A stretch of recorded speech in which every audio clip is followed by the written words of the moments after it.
오늘의 말씀은 오바댜 1장 15절에서 21절까지 말씀입니다.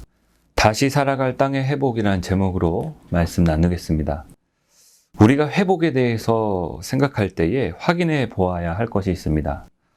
회복이라는 것은 이전 상태를 말합니다. 그렇다면 이전에 어느 시점으로의 회복인가를 생각해 보아야 할 것입니다.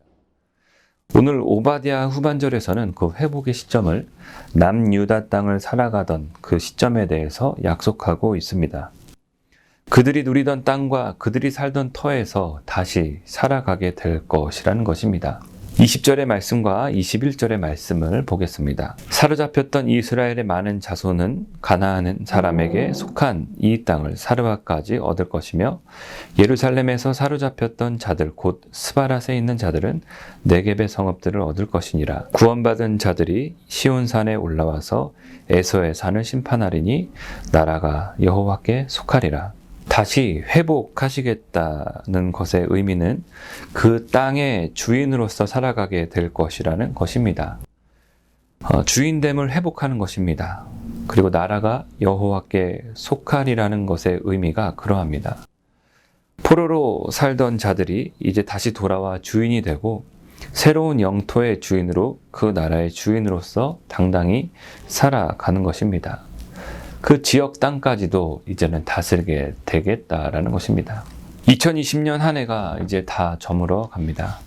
우리나라는 포로되었던 나라에서 자유를 잃었던 나라에서 또 땅을 되찾고 자유를 되찾고 이 땅의 주인으로서 이 대한민국 땅의 영토와 영해와 영공의 주인으로서 살아가고 있습니다. 무엇보다 크리스찬으로 하나님 나라의 주인으로서 하나님의 자녀로서 주인의식을 가지고 살아가고 있습니다. 하나님의 사람들이 설 곳이 없이 땅을 잃어버리고 포로가 되어서 살아가는 자녀들을 그냥 두시지 않으실 것입니다.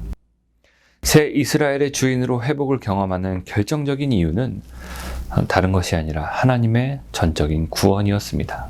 이처럼 하나님의 구원은 주인의식을 되찾아 줍니다. 삶의 희망을 불어넣어 줍니다. 다시 찾은 상태뿐만 아니라 새로운 삶으로 살아가게 하십니다. 하나님의 나라를 선물로 주신 그 하나님의 구원은 그 심판 이후의 회복으로 인도하십니다.